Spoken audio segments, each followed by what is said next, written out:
Hello friends and welcome back to my channel. So I'm always trying to find quick, easy, nutritious meals to feed my family. And this one I have been seeing all over, say, YouTube. I don't watch TikTok, but they said it was like TikTok famous or viral or whatever the saying is nowadays. And I wanted to try it out. So it's the one with the spaghetti, Alfredo sauce, and the meat and spaghetti sauce. So I'm going to try that out today. So here I have all my ingredients ready to go. I have my spaghetti. It's about a half a container here. I have my Alfredo sauce. I have some corn that I did back in 2016. Yep, you see that right. 2016. We gotta use this up. I have some pasta sauce back from 2020. And then I have my meat here from 2021. And then I have some Kobe Jack cheese that I'm going to put on top. And that's we're going to try this viral recipe together. So into my salted boiling water, I'm going to put my spaghetti because that's going to take the longest to cook. And while that's cooking, I'm going to do the rest of the dish. So the first thing I'm going to do is make a roux so I can stretch my Alfredo sauce. I don't think it's quite enough what I have. So I'm going to stretch it a little bit just to make a roux and stretch it that way. So equal parts of butter and flour. And I just eyeball it. I don't even bother measuring. And I'm going to cook that until it's sort of, you know, the raw cooked taste. The raw taste comes out of the flour. And then I'm going to add my Alfredo sauce. So once I have my flour and my butter cooked, I'm going to just add some actual vegetable broth to it. And this I just keep in my fridge off of veggies. And I just add it to soup, stews, in this case, thicken my roux. And then I'm going to add my classic Alfredo sauce to it. So while that is heating up and thickening up, I am going to put my corn into a container so I can heat that up. And I did use my liquid also in my roux. So now that I have my roux to the consistency I would like it, I'm going to now just add my classic Alfredo sauce. And this is 14.5 ounces. And I'm just going to add that right in here to the roux that I've got in this pan.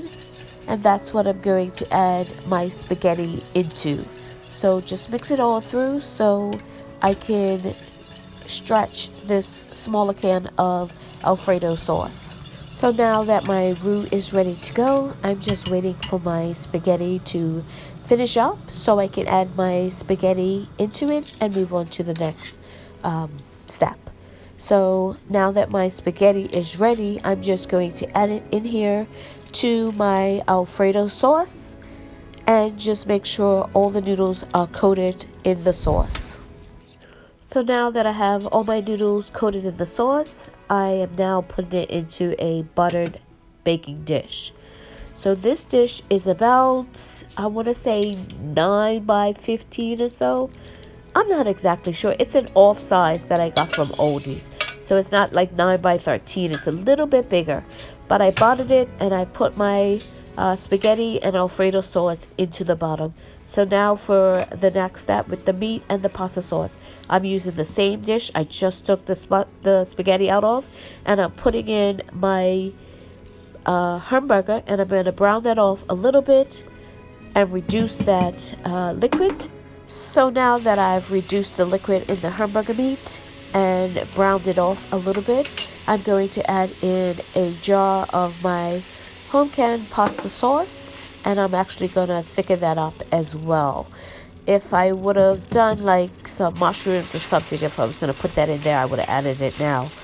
And that also stretches it. You could even use lentils, but I'm trying to stick as true to the original recipe as I can using my pantry items. So I'm just going to let this simmer down and thicken up before I put it over the noodles. So the meat mixture and pasta sauce has thickened up, and I'm just going to spread it over the top of the noodles before I put some of the cheese that I have over it. So the cheese I'm using today is Kobe Jack. It's what was in the fridge. I'm trying to use up my fridge items.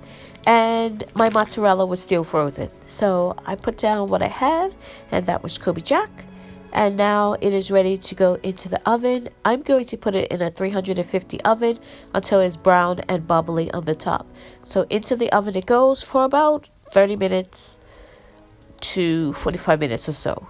So here it is out of the oven, piping hot. As you can see, it's still bubbling away. We're going to have to let this cool down before I can serve it up. And I'm serving it with a side of corn. It would be nice with a fresh salad or whatever you may have. And I think, well, it smells awesome. I'll have to wait to taste it. And here it is cooled down and we are ready to eat. And it smells delicious. So I am going to be serving this up with a side of corn. So hopefully it should be okay, all right, and everybody likes it. And then this is something I can add into my arsenal for quick, easy meals. Thank you so much for watching. If you haven't subscribed, please subscribe and click that notification bell to be notified when I upload videos.